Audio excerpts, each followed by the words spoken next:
Hi guys, Tim here. I'm going to make a little video today on how to use the Donner mini looper. I'll show you a picture of it now. I've been messing with it. I'm not very good at looping, but I'll give you an idea of the basics of looping. Hopefully I won't make a mistake, too many. The thing about loopers is if you make a mistake, there's a way to erase your mistake and start over again. But I'm going to go zoom in now on the Donner mini looper. You can see it right there. Right now, no lights on. It's plugged in and powered up, but it's not turned on yet. And that's the key to this video. What I wanted to teach is how to turn the thing off, totally. Powered, off, no lights. So I'm going to set this thing on the floor now and try to show you a little video on how to do this. Now the key to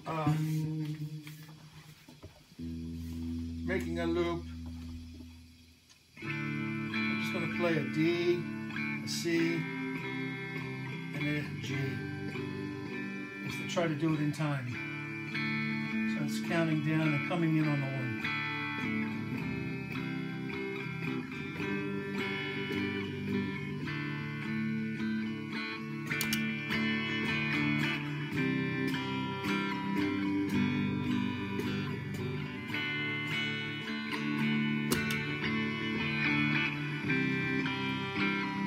So you can see the first loop is in.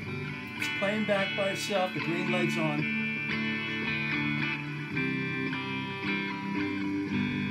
Now, if I wanted to add to that, I'd come in and play on top of it, add a layer.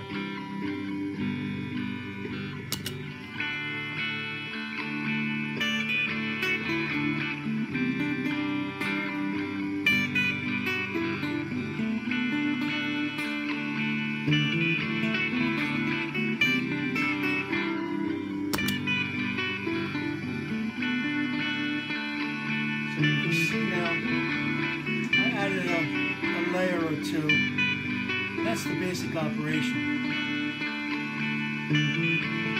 Pretty cool, huh? So now, how do you shut this thing off? Like, here's how you do it. You press the button twice and hold. Here we go.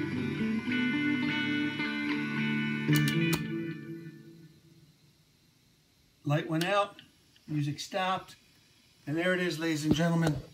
That's how you make a little loop, add a layer, and shut off, power-wise, the Donner mini looper. Thank you.